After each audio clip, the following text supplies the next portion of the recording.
When religion teaches people to obey a cosmic king, it shapes how they respond to earthly power, and not always in healthy ways. This episode explores how Christ, the King of the universe, has fueled authoritarian thinking, justified exclusion, and warped our politics, and why a values-based, human-centered approach to leadership offers a far better path forward. Welcome to another bonus edition of the MTB Podcast, a segment of the weekly episode that I call Afterthoughts. This is my favorite part of these weekly presentations because it gives me a chance to dig a little deeper into something that came up during the main episode.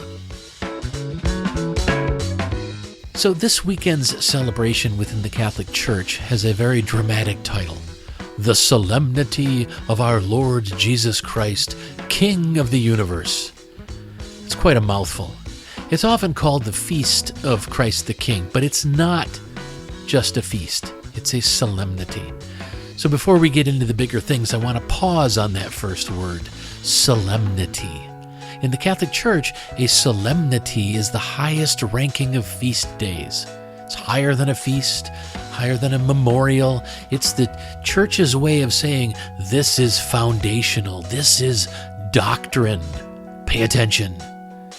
And these things don't usually just emerge organically either. They're designed very intentionally to shape how people think about God, about authority, about the world, and even about themselves. And that brings us to the main point of this episode of Afterthoughts. What does it mean when a religion asks people to imagine Jesus Christ not just as a wise teacher or moral guide, but as the King of the universe? Not a metaphorical king, not a poetic flourish, but an actual sovereign of all existence. And what does that do to the minds and the worldviews of the people who take it literally? Because once you start pulling on that thread, a whole lot of things suddenly make more sense. Historically, culturally, politically, and even psychologically. So let's dive into that in this episode of Afterthoughts. All right, let's start with the obvious. If you teach people from childhood that their ideal relationship with the divine is one of obedience to a king, you are shaping them to be comfortable with hierarchy, with unquestioned authority, and with the idea that the good life comes from aligning themselves with an all-powerful ruler who knows better than they do. And this is not neutral. It conditions people to accept, even prefer, earthly leaders who behave like kings. Leaders who say, just trust me, I know more about it than anyone. I'm the only one who can fix it. Leaders who tell them, they don't need to understand the details because he knows everything. He's got it under control. He's been chosen. He's been anointed. His authority is above questioning. And we are seeing this play out in real time. This theology, this Christ the King of the universe mindset, makes it far easier for people to idolize political strongmen. Makes it easier to believe that loyalty matters more than integrity. Makes it easier to see disagreement as rebellion, or to think of critics as enemies, not as other people to negotiate and compromise with, but as enemies to defeat. That kind of mindset doesn't come from democracy. It doesn't come from civic responsibility. It comes from centuries of conditioning people to believe that obedience is virtue and authority is safety. It's no surprise that so many Christian nationalists are perfectly comfortable with a wannabe authoritarian like Donald Trump. He fits the psychological template. Strong, decisive, unquestioned, chosen. They've been primed for this. The next piece of the puzzle is certainty. If Christ is the king of the universe, right, the cosmic authority, then his followers, well, they have the truth. Capital T. No ambiguity needed, no curiosity required, no complexity tolerated. The king knows everything, so they don't have to question anything. That level of certainty, that becomes intoxicating. And suddenly, uncertainty, that's a problem. Humility becomes a flaw. Questions, they become threats. The idea that we might not know everything, that becomes spiritually dangerous. This is how religious certainty bleeds into political certainty. It's how people end up saying things like, I don't need evidence, I have faith.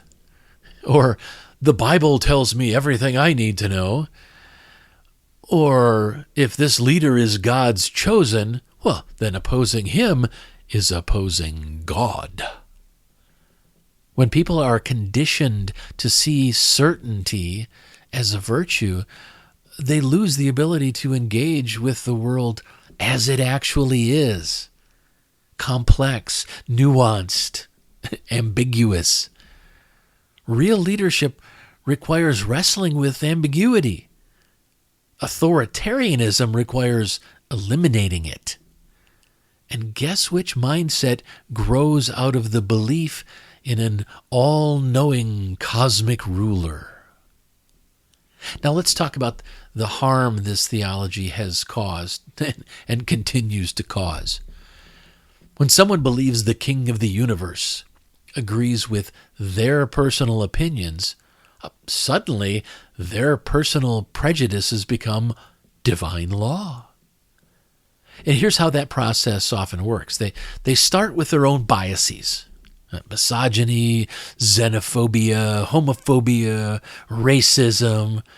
Then they go proof texting. They're mining the Bible for verses that seem to support their twisted views. And once they've found a few, they proclaim confidently, I'm not being hateful, I'm just obeying my king. This rhetorical move allows people to harm others with a clear conscience. Because they're not responsible. They're just following orders from the cosmic throne room. And we see the fallout everywhere.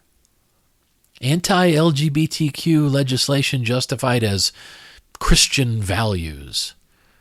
Women losing bodily autonomy because the king demands it. Immigrants demonized in the name of protecting Christian identity. School censorship promoted as obedience to biblical authority. Christian nationalism claiming America belongs only to the king's loyal subjects. Once you crown Jesus as the cosmic monarch, it becomes so much easier to imagine the nation as a monarchy too, just with a different king's deputies running the show. So let's zoom out for a moment and look at how we got here. Let's look at the historical and psychological roots of all this. This kingship language, it didn't drop out of the sky. Early Christians were a small, persecuted group living inside the Roman Empire, an empire built around emperors, power, conquest, and hierarchy. Calling Jesus King of the Universe, it was a political move as much as a spiritual one. It was a way for them to say, oh, you think Caesar's powerful? Our guy is the king of the universe. Over the centuries, the metaphor hardened into doctrine. And once Christianity became tied to political power, once Christianity became tied to empires, monarchies, and states, the kingship of Christ, that became a tool for reinforcing the church's earthly authority. It certainly wasn't a tool for questioning that authority. And on the psychological side, humans crave certainty. We crave protection. We crave someone who will tell us everything will be okay. Evolutionarily, hierarchy gave stability to large groups. So kingship hits a lot of deep psychological buttons. It feels safe. It feels comforting. It promises order. But it also discourages agency. And that's where a lot of the harm comes from. People who believe they're safer when someone else is making all the decisions for them.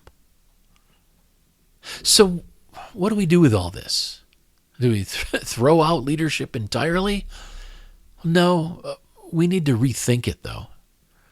A healthier, secular approach recognizes that leadership doesn't require divine authority or supernatural certainty.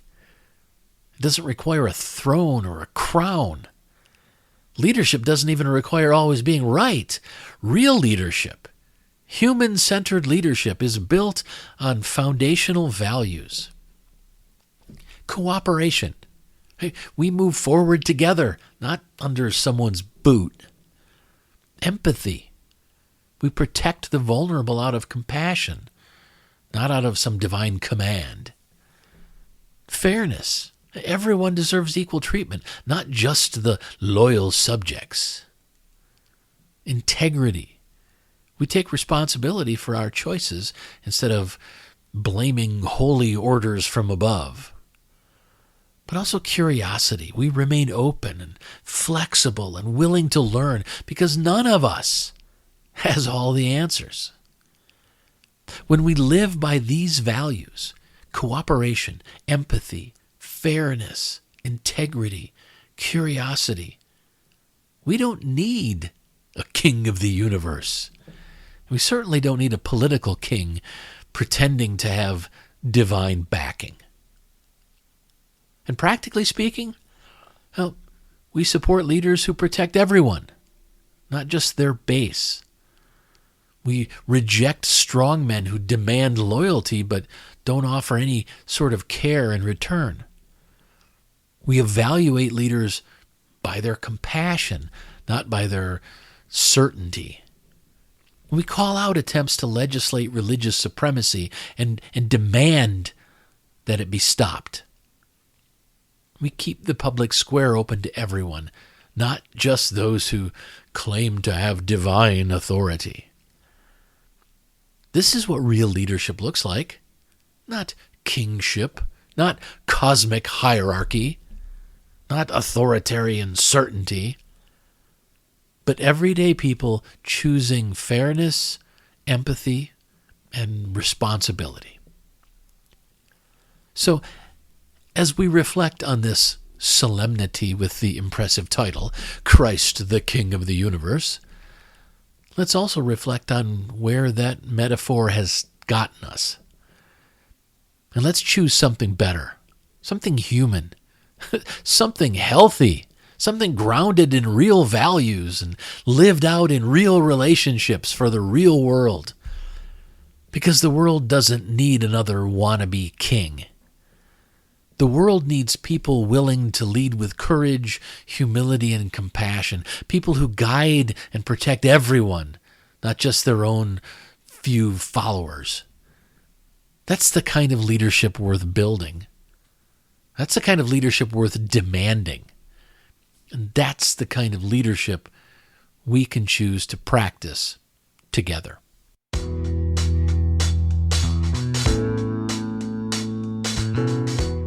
Thanks for joining me for this episode of Afterthoughts. If you want to keep up on everything I'm doing, please head over to thecodaproject.com and subscribe to my newsletter.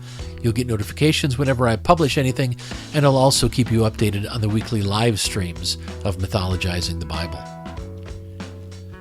If you subscribe for free over at thecodaproject.com, you'll start receiving my publication called The Weekly Compass. This is a brief guide on a single core value. Think of it as a mini lesson plan for personal growth.